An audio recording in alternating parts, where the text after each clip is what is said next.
Out of My Mind, Chapter 30. What happened today was all my fault. I should have listened. We could have all stayed home and spent the day together, but we didn't, because of me. When I awoke this morning, it was raining, thunder, lightning, wind, a constant soaking downpour that laughed at umbrellas and raincoats. The air itself was gray and heavy, thick with too much moisture. I could hear it pounding on my window. Dad came into my room and sat down in our old reading chair. He held his wrist carefully. Mom had put his arm in a sling. "Messy day out there," he said. I nodded. "Your team got beat in one of the late rounds in D.C. last night," he told me. "They got 9th place, a little bitty trophy. But they weren't my team anymore." I tried to pretend like I didn't care. I blinked real hard and faced the wall. "I wish I could fix this for you, Melody," Dad said quietly as he headed out of my room. That made the tears fall for real. At first, I didn't want to go to school. I'd been excused because I was supposed to be in Washington, and if I went in, I'd have to sit all day in room H5 with Willie and Maria and Freddie. It seemed pointless. But as I thought about it, I changed my mind. I felt the sorry for myself shift to mad again. And the mad me decided that I was not going to sit at home like a kicked around puppy.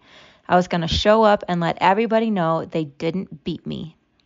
Mom leaned on my door just then and said, "You want to stay home today? No one will blame you." I shook my head forcefully. "No, no, no." I kicked the covers off my feet. She sighed. Okay, but the weather is ugly and I woke up with the migraine. Plus, Penny is sick. And Butterscotch threw up on the carpet. I had to put her in the basement. She got me bathed and dressed and took me downstairs. Usually Dad carries me up and down the steps, but with his arm out of commission, Mom just grunted, lifted me, and did it herself. She eased me into my manual chair. My electric chair and lightning storms don't mix well, and hooked up my old plexiglass talking board, ditto for Elvira, and then sat down to catch her breath. "It looks like we're going to have one stormy day, honey," she said, as she glanced at the wet mess outside the window. As she ran a brush through my hair, she whispered, "I'm so sorry, my Melody, so sorry about everything." I reached up and touched her hand. The rain continued to fall. She fixed me breakfast, scrambled eggs and cream of wheat, and fed me one spoonful at a time. She kept placing her palm against her forehead. She was unusually quiet. I wondered if she was thinking about how many times she had fed me, how many more times she'd have to do it. Wearing a floppy yellow hat and yellow duck-footed sleepers, Penny wandered into the kitchen, coughing and sneezing. Mom stopped feeding me, found a Kleenex, and wiped Penny's nose. She hated that, of course, so she screamed like she was being tortured by enemy spies. Normally, Mom makes a game of it and wipes Doodle's nose as well to make Penny tolerate it better, but I guess she didn't feel up to it this time. Then the phone rang. Mom answered, a spoon in one hand, the dirty Kleenex in the other. "Hello? You what? You need me to come in? But I'm off today. I'm supposed to be in Washington." She paused. "Long story." I cringed. Penny continued to howl. She ought to put Penny in the basement with the dog, I thought, frowning. Butterscotch scratched furiously at the basement door. "Penny, please," Mom cried out, cupping her hand over the phone. "I can't hear." Penny quieted a little, but only because she had squatted down on the floor and put both hands in Butterscotch's water bowl, sloshing water all over the floor. Mom listened for a minute, then said into the phone, "How bad is the accident? Lots of injuries? Okay, I understand. I'll be there, but I have to wait until I get my daughter on the school bus." She hung up the phone and sighed, squeezing the tissue into her fist. "I've got to go into the hospital, Chuck," she called out to my dad. "Big pileup on the freeway. Are you dressed and ready?" Dad came downstairs still in his pajamas. "I'm not going in today," he announced. You almost never take a day off," Mom said, a surprised frown on her face. "My wrist is aching, the weather's awful, and Penny has a cold," he explained. "Why don't you just stay home with me today?" he said to me. But no, I kicked and shrieked and insisted on going to school. Can't miss today, I pointed. Must go, must go. Mom just put her head in her hands once more. Get Penny out of the dog's dish, was all she finally said. Dad ripped a bunch of paper towels from the roll, cleaned up Penny's mess, wiped her nose with a wet paper towel. That started her screaming again. Her screech became a shriek. That's when she reached up and knocked over the cup of orange juice on my tray. My clean blouse was a sloppy mess. She did that on purpose, I thought angrily. Mom simply shrugged her shoulders, yanked off my shirt in one swift motion. She told Dad, Melody is determined to show up at school. Why, I don't know, but she may as well go. I couldn't explain to them that I wanted to see Catherine. Somehow I felt like she'd talk to me and make me feel better. She's a college kid. She would know what to say. Besides, I had to give her that card today. It took Mom several minutes to find a new shirt for me until she remembered all of the clean clothes in my suitcase. When she rolled that red suitcase into the kitchen, I looked at her, then looked away. I refused to cry anymore. For some reason, the bus came early that morning. I'd just gotten my clean shirt on, and my book bag still needed to be packed with my lunch and Catherine's card, and I had to go to the bathroom.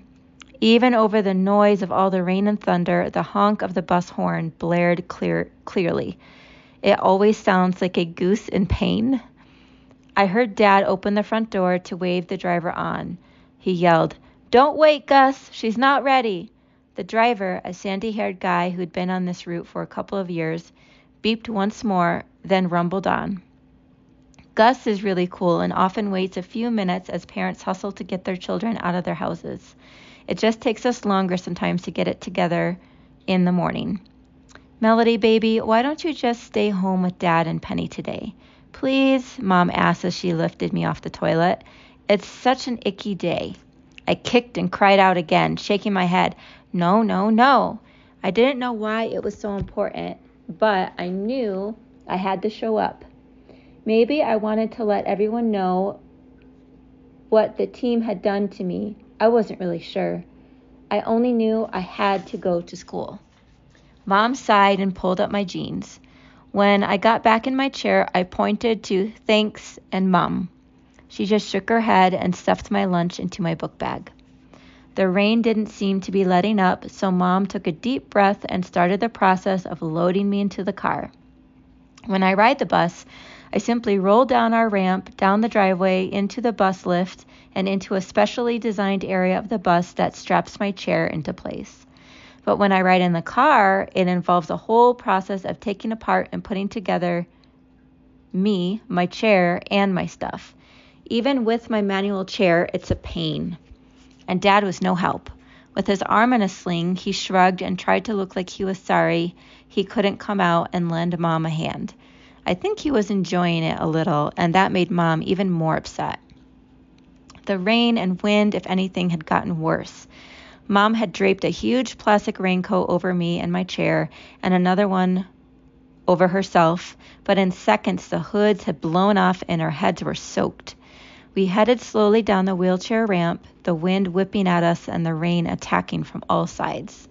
I thought it was exciting. I'd never seen the sky so dark at 8 in the morning. The thunder and wind made it feel like a scene out of a really good movie. My hair is short and curly, and I think it looks sort of cute when it's wet. Good thing. Mom hates it when her hair gets wet. It gets stringy and limp. I gotta admit, Mom with wet hair should hide in a closet. She opened the car door on the passenger side, and the wind blew it shut. She did it again, this time using me and my chair as a doorstop. The front seat of the car, of course, was getting soaked. She lifted me into the seat, strapped me in, and began the process of collapsing my chair. Fortunately, most of it is plastic, leather, and metal, but I knew it would stay damp all day, even if somebody wiped it off real good when I got to school. Mom placed my chair, along with my old communication board, into the back of the SUV. When she shut the trunk, she slammed it hard. The rain continued to fall. By the time she scooted into the driver's seat, she was a dripping mess and in a terrible mood. I wish I could go back to bed, she said grumpily as she put the key into the ignition. My head is killing me. Why did I agree to go to work? I'm supposed to be off today with you in Washington. She sighed heavily. I kicked my legs in response, but only a little. I didn't want to upset her even more. That's when I glanced down and noticed she'd forgotten my book bag. Catherine's card. I reached over and grabbed Mom's arm and pointed to my feet. What? She said, irritation in her voice. I kicked, I pointed, I grunted. Then I pointed to the house. Dad, who had changed into thick gray sweats, was standing there at the front door, grinning, my denim book bag in his right hand. I could see Penny, still in her little yellow duck pajamas, now a yellow rain hat, standing behind him. She had Doodle and Mom's red umbrella in her hands. Lightning cracked. Thunder followed. The rain poured. I watched Mom's hands tighten on the steering wheel. She made a noise that sounded like something I would say, almost a growl. Urgh! She flung open the car door, stomped back out into the storm, up the ramp, and then she snatched the book bag from Dad. She was sopping by the time she got back into the car. Dad waved his bandaged arm from the porch one last time, then turned and went back into the dryness of the house. I watched as the front door almost closed. That's when I saw a small bundle of yellow dragging a red umbrella dart out of the house. I saw her for only a second, but I saw. I screamed, I kicked, I flailed my arms. The windows were almost completely fogged up, and they got even worse as I continued to act like I'd been possessed by demons. Mom looked at me as if I had lost my mind. She screamed at me, "Stop it! Are you crazy?" But I wouldn't stop. I couldn't. I banged on the car window, pulled Mom's shirt, hit her head. I pinched her, or at least tried to. I can't take it anymore, Melody, Mom screamed over the thunder. I hate it when you get like this. You've got to learn to control yourself. Now quit. She put her hand on the keys to start the car. I screamed, reached over, and tried to pull the keys from her. I scratched the back of Mom's hand. She smacked me on the leg. She'd never raised a hand to me before. Never. I still didn't stop screaming and kicking and jerking. I had to tell her that Penny was out there. Never had I wanted words more. I was going out of my mind. I'm taking you to school, and I hope they keep you, Mom mumbled under her breath. Angrily, she turned on the car. A rush of air started to clear the windows. The windshield wipers rocked at their fastest speed. I cried, huge sobbing tears. I grabbed Mom's arms once more, but all she did was shake my arm away. I could tell she felt like hitting me again, but she didn't. Her lips were tight. She looked out the rearview mirror. She put the car into reverse. I shrieked, I screeched, I yelled. The rain poured, the thunder roared. Slowly, the big car rolled backwards. I felt the soft thud. I became deadly silent. Mom stopped, turning her head slowly to the left. Then she turned slowly to the right, almost as if in slow motion, as she saw Dad come running out of the house, a look of stark alarm on his face. "Penny!" I heard him yell. "Where's Penny?" Mom rolled the window down on my side. Rain poured in onto me, but I didn't care. "What do you mean? She's with you!" Mom's voice was low, but sounded frantic and very, very scared. She got out of the car. She looked down. She screamed for a long, long time. Her screams were louder than the police sirens that eventually came shrieking around our corner, louder than the fire truck and ambulance sirens that followed them, louder than my silent cries. I sat there for what seemed like hours, basically forgotten, strapped in the front seat of the car as the rain poured in my open window. I ached with fear.